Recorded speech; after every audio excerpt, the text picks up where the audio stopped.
Like Swiss cheese from anger, piss on fire. Sit back with a grin until angst expires. Hi, welcome to my new series of carpet Diem videos. So I've got a few things that I want to actually discuss, and a lot of them are going to be to do with things that have happened to me as a musician. I play wedding gigs, I play pub gigs, I play other people's songs, cover songs, pretty much twice a week, every week, and I teach guitar in a school. So these are the things that you should probably be aware of if you're thinking about getting into this business, or maybe some of these are a little bit more familiar than you might like to admit.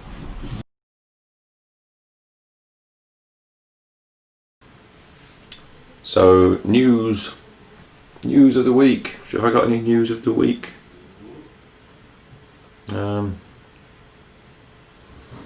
Well, I've got this thing which is a Bluetooth camera shuttery buttony thing, which the only reason I'm using it actually is because I'm a loner and doing this by myself. If I set the camera rolling when I'm stood in front of it, then it focuses on like the wall. But with this, I get to walk around here, sit here, and all of a sudden it's done the focusing for me. So hopefully this won't be out of focus. So that's my top tip. Product of the week, some shitty little Bluetooth shutter thing. So I was driving home from a gig in Cardiff on Saturday night, and I had so many ideas about what I could do towards my future, stuff to do with my album recording, stuff to do with this, the blogs, but I'm stuck behind a wheel and I have to get those ideas out of my head somehow and onto the paper. And unfortunately, I haven't found any better method than sitting, for instance, with my phone. This is not a phone, it's an iPod. Just doing this while I'm driving, you know, and unfortunately I can't find a better way of doing that. Yeah, it's illegal, but I kind of do one hand on the wheel. I'm looking at the road after every single letter. S-T-E.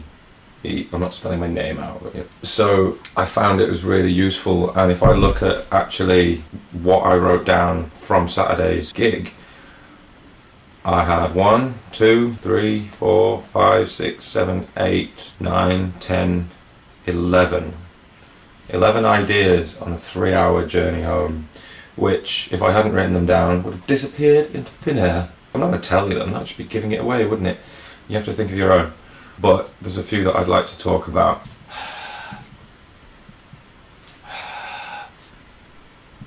Is that sexist? Another thing I'd like to mention is technology is killing my creativity and it's crowding my brain. There's a lot more going on these days. I teach in a secondary school, 11 to 16-year-old pupils, and they come to me and I'm twice their age and a little bit. I'm 31 and I'm interested to see what their life is like as opposed to what my school life was like. Now, I only got a mobile phone when I was in year 8, which makes me 12, 13 maybe, and all it could do was text and call, and each text was 12 pence, which was a lot. It's not a lot, but it's a lot. And what else could we use it for apart from prank calling your mate who's just got the new vibrating phone, the little Sony one with the wheel on the side? And we would prank call him up in class, and that was the height of hilarity. Now you've got cyberbullying, Facebook, Twitter, Snapchat, and I even spoke to some of my students, and some of them are fed up with Facebook already. You know, by the time they're 16, they are done with it. That's worrying to me. I noticed there's a lot more attention span issues that I have to deal with. They'll ask me for something cool to put on. I'll put on a track on my laptop, and literally by the time I've found it on my iTunes library, or the fact that it's loaded up on YouTube, they're already on to the next song, and they do not give one shit about what I was just about to show them. So it actually changes your job as a teacher to see what you actually have to do to get around that attention span issue. And that's one of the reasons I don't enjoy teaching as much nowadays as maybe when I started 10 years ago. Yes, there was still Facebook, yes, there was MySpace, but I don't know, I think this kind of being available 24/7 via your device is not healthy. And I even had a friend of mine who I was in a Facebook Messenger conversation with. I had to send a message to her going, I apologise, sorry for not getting back to you in 3 days, I've not logged on to Facebook in those days and I haven't seen your message. And you know what she replied? She's like, well, that must make you some kind of a hero. Damn fucking right. And I would urge more people to actually do this and take a break from their iPhone, from your Samsung, whatever brand it is, and just actually go back to what it was like before the internet. And which leads me neatly on to another subject, which is the internet. And me, being born in 1984, I was probably starting my teenage years when the internet was coming through your television, thanks to On Digital or ITV Digital, and you could send an email if the keyboard was lined perfectly up with the remote control sensor on the TV, and it would take you about 25 minutes to send a basic email, but you could do it through your TV. Fucking brilliant. But I do remember life before the internet, when you went home from school, you had to entertain yourself. You had your console, your PlayStation or your SNES or your Master System or Mega Drive, and that was it. You could hang out with your mates. That was the only option. I had a lot of fun playing Mario Kart, Donkey Kong Country, Sonic 2, Crash Team Racing, Quake 2 on the PlayStation, Gran Turismo, with my mates in the fucking room next to me, with a multi-tap, with a bottle of vodka, with a delivered pizza, and that was a good ass New Year's Eve. Yeah.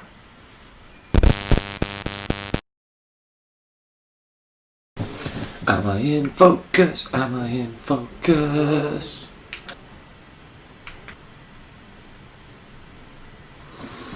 Right, let's hope that this is in focus still. Just a second check. So, carrying on from where I left off.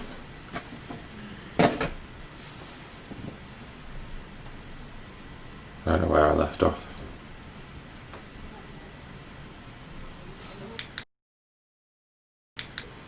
Am I recording? Yes, I think I'm recording now.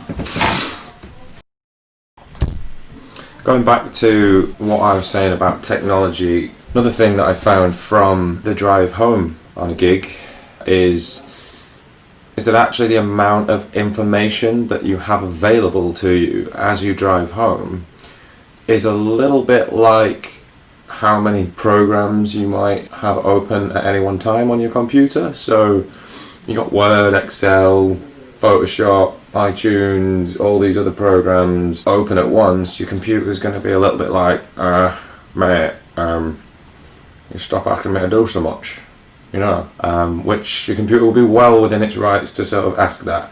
And we should learn from that as humans and try to implement the same. So when I'm driving home, I can not only see the traffic in front of me, I've got the time, I've got the temperature, I've got what speed I'm doing, I've got where I'm going, how long it's going to take me to get home, what time I'll get home, how long the journey's left. And I could use Google Maps as well to keep changing the direction to see if there's a quicker route or whatever. And to be honest, after a full gig, I don't need all that information. I don't really care how long it's going to take me to get home. I do, but it doesn't matter. So what I found now is once I've made my way back to the motorway, switch the sat nav off, switch the audio prompts off, switch the time off, because when you see the time when you're driving, all it does is make you aware of what time it is. Now that's pretty fucking obvious, to be honest, but what I think we could do is sort of learn a little bit from the head buried in the sand sort of mentality. where what you don't know can't hurt you. So if you don't know what time it is, then it's a surprise what time you get home, and it makes it slightly more interesting. So I think that really says something about our norms of today. And I've tried it on a couple of journeys home now, and it does seem to ring true that the less information I can see, the easier the journey home is. Because it's not saying, this is the time, Steve, this is the time, this is the temperature, this is what speed you're doing, this is how long it's going to take to get home, this is blah blah blah, and then it's just like throw on maybe a phone call on top of that, and you've got 5 streams of information going into your brain at once. So just have less. Let's go back to less. For instance, when I'm driving home now, I've got the clock display, which also you press the button, it turns to temperature, and then I've got my sat nav on this side, and I've also got a little heads up display which projects the speed onto the windscreen, which is hopefully going to stop me getting any more speeding tickets and going to court.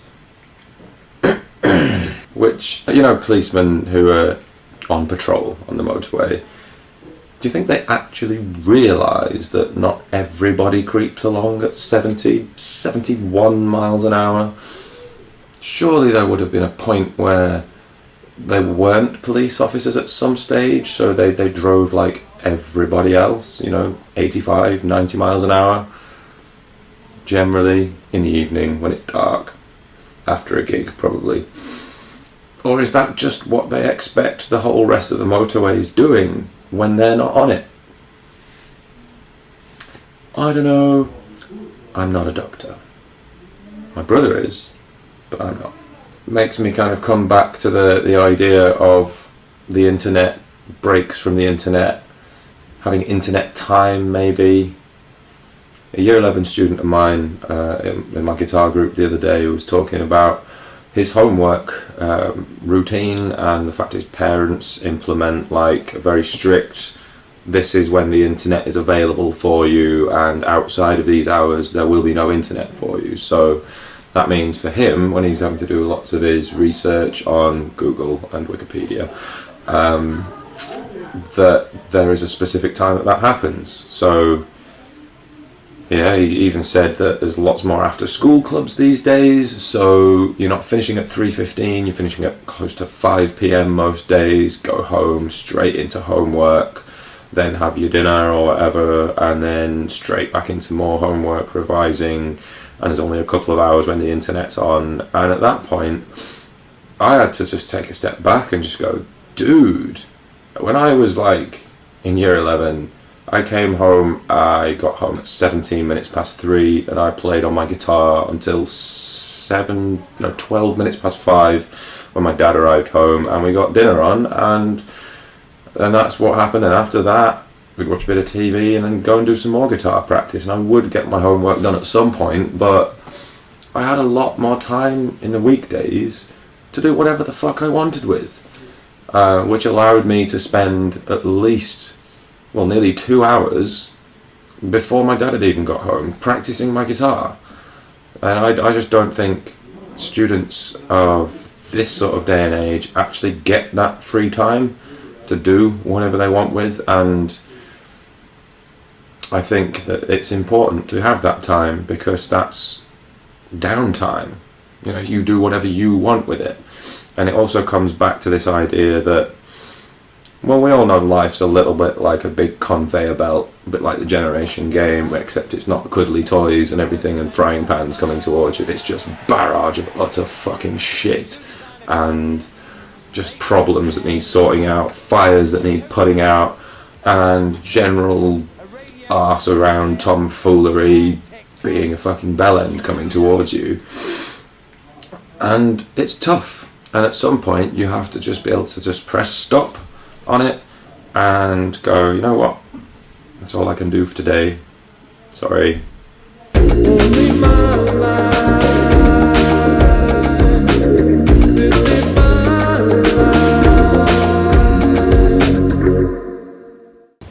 Fine. Now then, sit yourself down and fine. Now then, you're going to have another 40 seconds. You'll get the first 20 seconds. When you hear a funny noise, you'll take over with the last 20 seconds. Everything you name, you will take home tonight. Your 40 seconds, good luck, will start now. A cuddly toy, champagne, sewing machine, brevet toaster, designer clock, mixing bowl, champagne container, spaghetti jar, little decorative jars, can dancer. All good, I'm glad you got that. Suitcase. You got the whisk and the China. That's it. Whisk and mixing bowl. Shirt, tote bag. Got the radio cassette player. Radio cassette player. And the hip flask. Hip flask. And the shirt. Champagne. Desk lamp. Designer clock. Yes, didn't they do well? Oh yes. How'd you come quick? Over here, over here. Lovely, lovely. I'm so glad you got the whisk, because it's the very latest food mixer. A wonderful piece of equipment, and, of course, the Can Dancer is... There we are, a fabulous holiday for 4 to Paris. Are you happy? Well, there we are, from Rosie, myself and everyone, and I do mean everyone, thanks for being with us this week. See you next week. Be there. Bye-bye.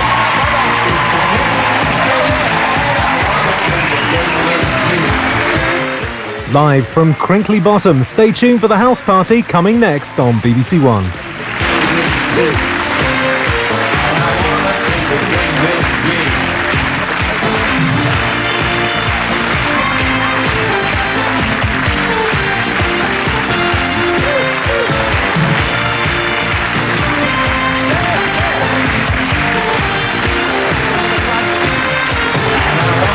Again with you.